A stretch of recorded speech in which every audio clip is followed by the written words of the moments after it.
روز 16 میلیون سال 2024 سه فرزند مهاجران توجک در قزاقستان و روسیه به طور فوجوی هلاک شدند. دو مک بچه کرد و 16 ساله بودند انگام آبوزی در دریای شغل در شمال قزاقستان غرق شدند. دو که و دو در شهر ماگنیتگورسک ولایت چلیابینسک در روسیه و یک نفر 17 ساله زاده تاجیکستان در دریای بیلایه در شهر اوفا پایتخت جمهوری باشکردستان روسیه.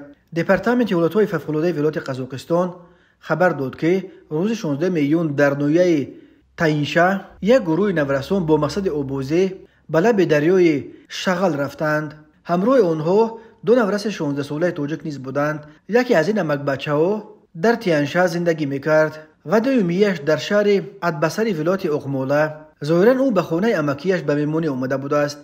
در دپارتمنت حالتهای فوق‌العاده ولایت قزاقستان شمالی در شهر این حادثه گفتند آنها برای آبوزی به یک مکان نه فقط نامناسب بلکه به یک قسمت رفتند که حرکت مجرای آب در آنجا غیر قابل پیش بینی است. به بالای این طور دقیق کرده شد دو نفر غرق شده آبوزی کرده نمیتوانستند.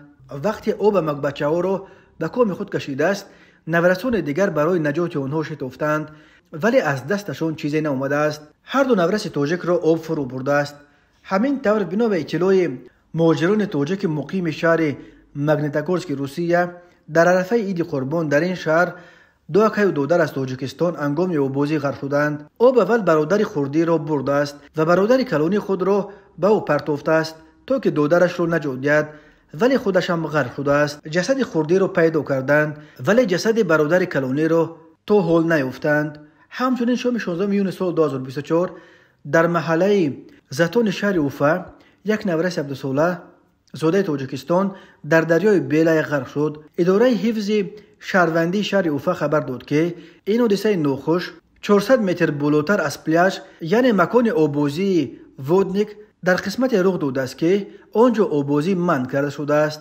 جسد نورس تاجیک را تناسب 7 میلیون 25 متر پایانتر از جای حادثه پیدا کردند. این نخستین حادثه ناخوش در دریای بیلایه به دلیل رعایت نکردن قاعده‌های بی‌خطری نیست. چند روز پیش در اوفا یک شهروند هندوستان سال 2003 غرق شد.